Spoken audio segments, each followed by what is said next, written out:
I'm Riley Fink. I'm the Innovation Strategy Manager here at HITLAB. It's a pleasure to be back on the program with you all today, and I'm excited to introduce our next guest, Kimberly Friedrichs. Hi, Kimberly. Nice to see you. Hi, nice to see you too.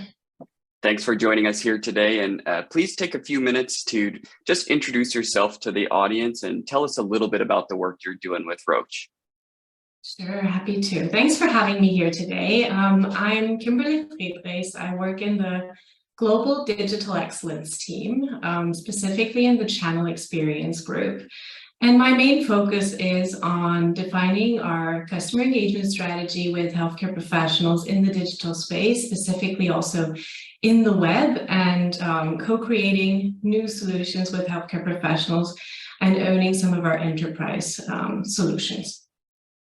That's excellent. I would love if you could tell us a little bit more about some of those new global experiences that you've helped to develop for the healthcare professionals. Sure, happy to.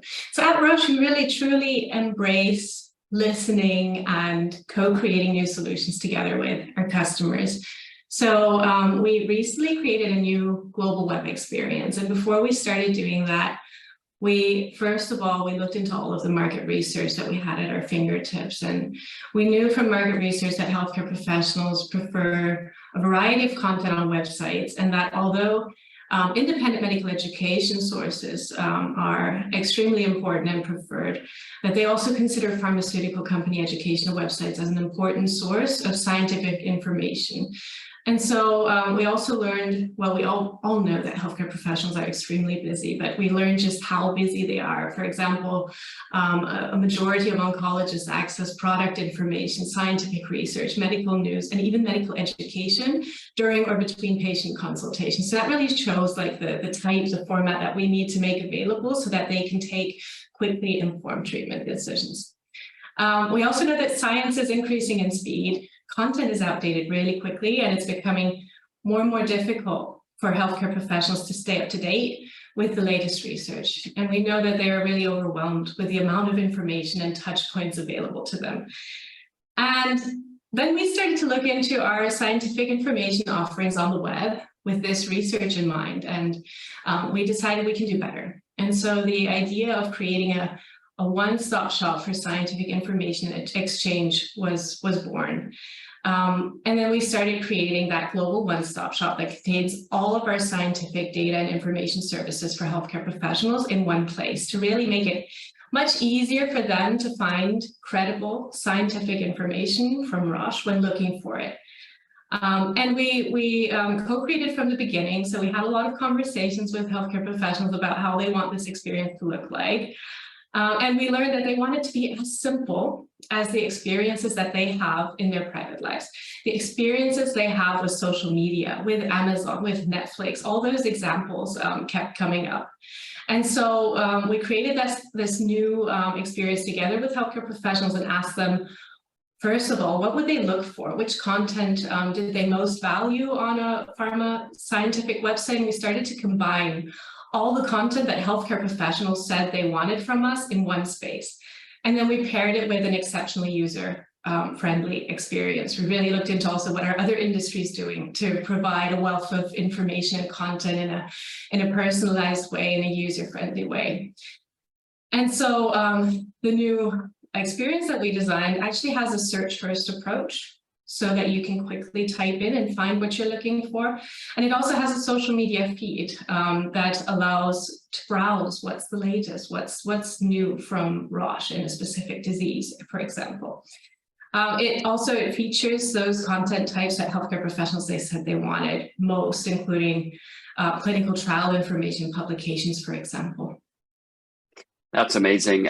I myself started in physical therapy, so previous healthcare professional here, I know that you emphasize co-creating and really engaging with those stakeholders. I know that I always found if someone brought me food, I was more willing to engage with them about a new technology or technique. So what are some of the ways that you engaged with those healthcare professionals or were able to reach them so that you could really involve them in the co-creation process, as you've mentioned? This was actually all virtual from the beginning, so no food involved. But we found that there was a high interest from the very beginning from the healthcare professionals who embarked on this journey with us. They really also enjoyed being part of a multidisciplinary panel and part of being able to exchange also with peers in different areas to hear from what their needs are. And we did also notice that there were quite similar needs, right? So we set up this multidisciplinary panel of healthcare professionals from around the world at Roche that can be engaged to co-create new solutions and to obtain feedback on ideas and on prototypes. And even before prototyping, we met with the panel and asked them a few open questions, including, when looking for scientific information on the web, what is it that you do? And what do you expect to see on a pharma-owned website?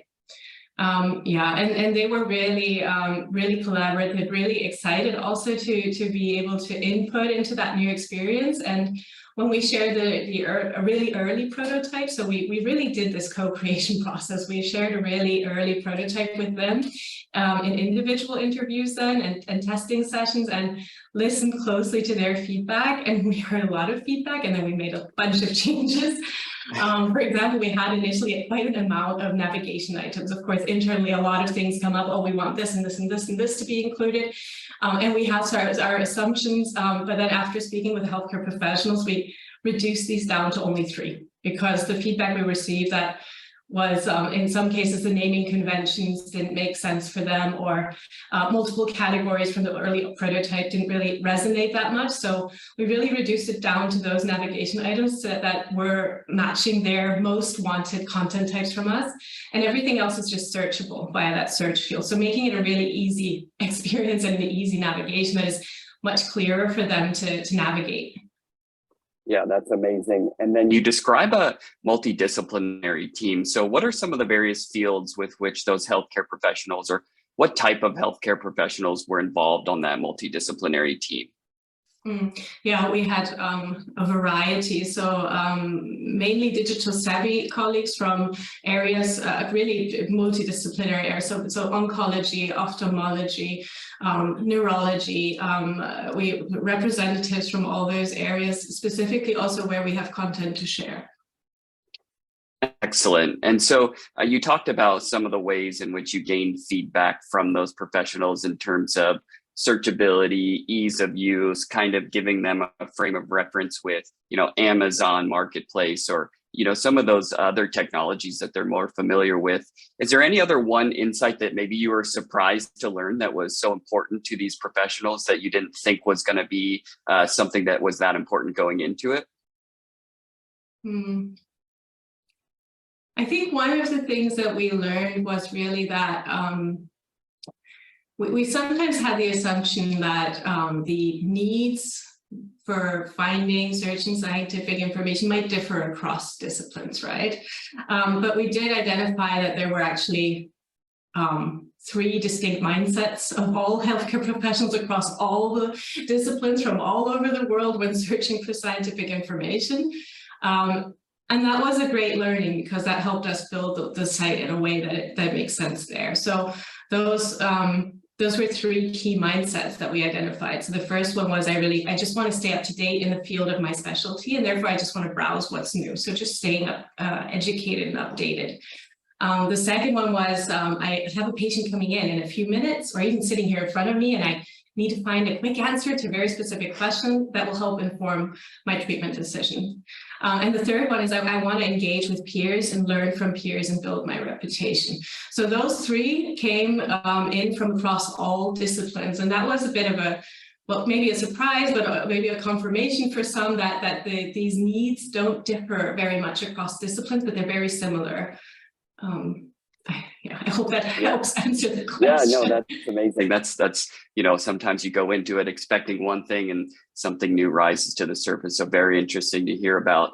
And then I'll leave you here with this last question. It's very simple. Now that you've got this new global web experience, what's next? Well, for this new experience itself, of course, continuous iteration and improvement. We really started in an iterative process, and we are keeping an eye on the analytics, heat maps, and embedding more and more voice of customer elements to really understand how we can continue to improve, not only for the website, also for the content. And we're also regularly engaging with healthcare professionals to understand what is missing in terms of content services and what could we do to improve the experience even more. Some of the ideas that we're looking into at the moment include interactive content, enabling more of those peer-to-peer exchange elements, because that was one of the key needs that was identified. And it also integrating with some of our core content management and approval systems as well, which will help us automate more the population of content on the site that will ensure continuous fresh content flow, but also increase some of the operational efficiency around it. And beyond the website itself, we're also working on scaling this approach enterprise-wide, right? But bringing simplification to other areas as well. And working on integrations between this global one-stop shop and our local channels to enable really seamless user journeys enterprise-wide that really lay that foundation for omni-channel customer engagement.